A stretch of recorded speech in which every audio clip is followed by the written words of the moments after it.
Hi, we're Jen and Chris Corsi with Thrive Today, and today we want to talk to you a little bit about keeping relationships bigger than problems, because you might have noticed there's a lot of problems right now. Yes, there are a lot of problems. And you know what? There's a lot of tensions in families and friendships. Yeah, there's just people are not at their best because their capacity is running low. The battery needs recharged, and we're not in relational mode. We're actually in what Dr. Wilder calls enemy mode. So our brain is running in enemy mode, which is not the best version of ourselves. Now, this could be because we disagree with a friend over politics, over how the governors or government is doing things right now. Um, our puppy also disagrees, apparently. She's vocal about it this morning. So it could be within families. It could be that you and your spouse disagree about how to re-engage your family after the stay-at-home orders, how cautious to be moving forward. And that could cause a lot of tension and really bring up enemy mode. It can feel like your spouse is your enemy as you're trying to sort this out. Yeah, you know what? Our brain kind of classifies people into stories and characters in a story. So you might see someone or some people who are good and someone who's bad. And so when you're in enemy mode, you kind of see people as threats rather than people you love, you care about. And right now, the people who disagree with us have become kind of threats. They've become bad. And so we've lost our ability to stay our relational selves. And we've forgotten how to see people as God sees them. And these are some crucial skills that are missing right now in our world. So this is an important enough one. We want to talk to you about it for 2 days this week.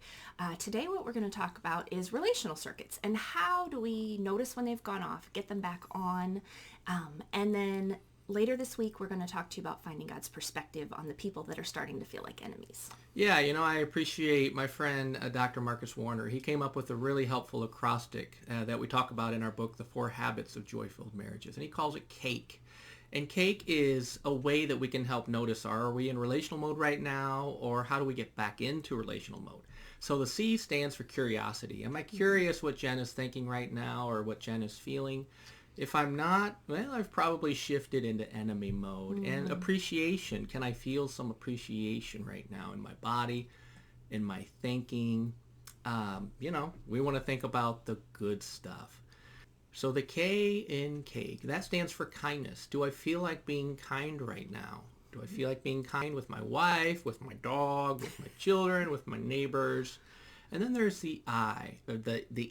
E for eye contact. Yeah. The E for eye contact, which is, can I look at people in the eye? Do I notice I'm engaging my family by looking them in the eye, or am I avoiding eye contact? That also will tell me a lot about my relational circuits.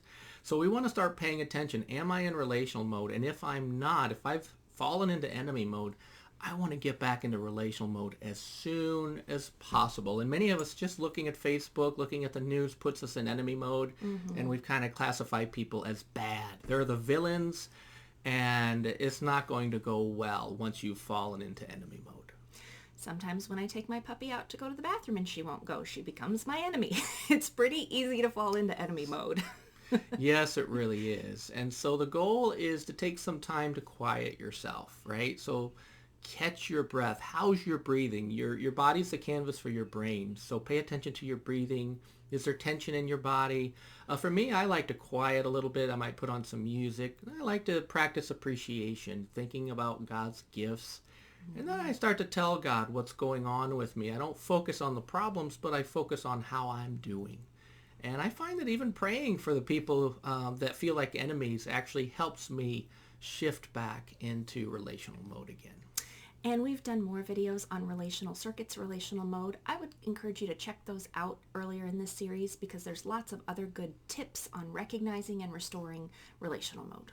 Yes, you know what? You will feel better when you're in relational mode, and the people around you will really enjoy having you in relational mode.